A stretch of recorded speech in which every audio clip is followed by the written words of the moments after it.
আবারও সংকোচনমূলক পদক্ষেপ নিয়ে বৃহস্পতিবার চলতি অর্থ বছরের প্রথম প্রান্তিকের মুদ্রানীতি প্রকাশ করতে যাচ্ছে বাংলাদেশ ব্যাংক।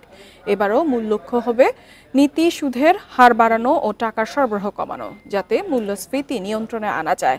এতদিন সংবাদ সম্মেলনের মাধ্যমে মুদ্রানীতি ঘোষণা করা হলেও প্রথমবারের মতো কাল প্রকাশ করা হবে শুধু ওয়েবসাইটে।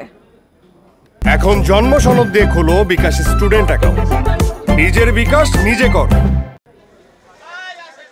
জানুয়ারি থেকে জুন পর্যন্ত প্রতি মাসেই মূল্যস্ফীতি ছিল 9%-এর উপরে। শুধু জুনেই খাদ্য মূল্যস্ফীতি ছিল 10.42%। লাগাম টানতে ব্যাংক নীতি সুদ হার বাড়ানো হলেও নিয়ন্ত্রণ করা যায়নি। উচ্চ মূল্যস্ফীতি, ডলার সংকট ও নিয়ন্ত্রণহীন ব্যাংক খাত, এমন পরিস্থিতিতে জুলাই-ডিসেম্বরের জন্য মুদ্রানীতি ঘোষণা করতে যাচ্ছে কেন্দ্রীয় ব্যাংক।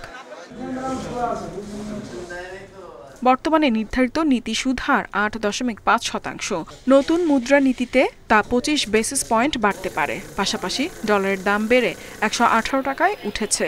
এরপরও মূল্যস্ফীতি ঊর্ধ্বমুখী থামানো যাচ্ছে না। এজন্য নীতি সুদ হার আরও বাড়ানো হতে পারে। পাশাপাশি নেওয়া হতে পারে নতুন উদ্যোগ।